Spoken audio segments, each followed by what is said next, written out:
आप में से बहुत सारे लोग शायद ऐसे होंगे जो कि राममूर्ति दंड लगाते होंगे, और अगर ऐसी बात है तो आपने प्रोफेसर राममूर्ति जी का नाम भी सुना होगा। अगर नाम सुना है तो ताकत के बारे में भी सुना होगा उनकी।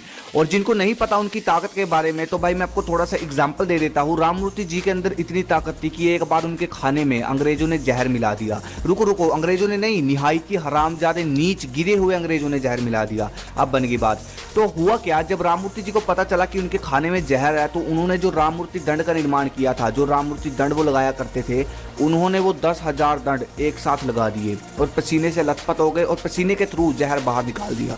अब आपको अंदाजा लग गया होगा कि उनकी ताकत का राज क्या था, कितनी ज्यादा ताकत थी उनके अंदर, ठीक है। लेकिन अब सवाल ये उठता है कि इनकी डाइट क्या थी। जब मैंने पढ़ा इनके बारे में तो मुझे पता चला कि ये ब्रह्मचारी थे, और जिस हिसाब से इतने भयंकर शरीर इनका था, तो मैं सोचता था कि यार इनकी डाइट तो बहुत तगड़ी होगी, हर 1 घंटे बाद खाते होंगे। तो जब मैंने ब्रह्मचार्य गौरव की किताब में इनकी डाइट के बारे में पढ़ा, तो मुझे पता चला कि प्रोफेसर राममूर्ति जी सिर्फ सुबह और दोपहर को खाना खाते थे, और इससे बड़ी बात चौंकाने वाली, वो सिर्फ 2 या 3 रोटी खाते थे समय में, बाकी वो लिक्विड पीते थे, जैसे कि लस्सी दही, बस ये सिंपल भोजन।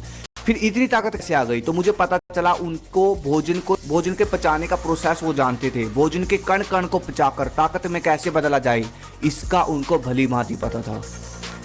सबसे पहला पॉइंट जो था उनका, वो जमीन पर बैठकर भोजन करते थे। उनको पता था कि जमीन पर बैठकर भोजन करने से जठराग्नि जल्दी स्रावित होती है, इसलिए खाना जल्दी पचेगा। और जो ये डाइनिंग टेबल पर भोजन करते हैं ना, इनकी जठराग्नि कम स्रावित होती है, इसलिए ज्यादा भोजन नहीं पचता इनका, ठीक है। और जो बंदा जमीन पर बैठकर भोजन करता है, जो भी खुराक लेता है, पूरे की पूरी हजम होती है जमीन पर बैठकर खाने से। अगला पॉइंट, रोटी की छोटी सी बाइट इतनी बातें थे कि जब तक पानी ना बन जाए उनके मुंह में। एक बात मेरी याद रखना, भोजन को खाने में थोड़ा सा कष्ट कर दोगे तो शरीर को अधिक कष्ट देने की जरूरत नहीं पड़ेगी, शरीर अपने आप उभर जाएगा, आपको पता भी नहीं चलेगा। लेकिन अगर भोजन खाने में जल्दी करोगे तो फिर चाहे शरीर को भी कष्ट दे लेना, कुछ नहीं बनने वाला। तीसरा नियम उनका जो होता था, उनको ये बात पता थी कि ज्यादा खाऊंगा अगर, तो इतनी जल्दी हजम नहीं होगा और ज्यादा खाने का कोई फायदा भी नहीं। तो वो क्या करते थे, लिक्विड डाइट अधिक लेते थे, जैसे कि छाछ, दही, दूध, जूस, ये सब। इससे क्या होगा, ये सब चीजें जल्दी हजम होती है तो ताकत भी अधिक देती है। चौथा नियम जो कि वो अपनाते थे, ब्रह्मचार्य। उनकी खुराक से जो भी वीर्य बनता था, उस वीर्य को वो प्राणायाम के जरिए, राममूर्ति दंड जो उन्होंने बनाया था, उसके जरिए वो उस वीर्य शक्ति को अपने शरीर में समा लेते थे। है ना कमाल की बात। और फिर यही कारण था कि वो सिंपल सादा भोजन खा के ताकतवर बने।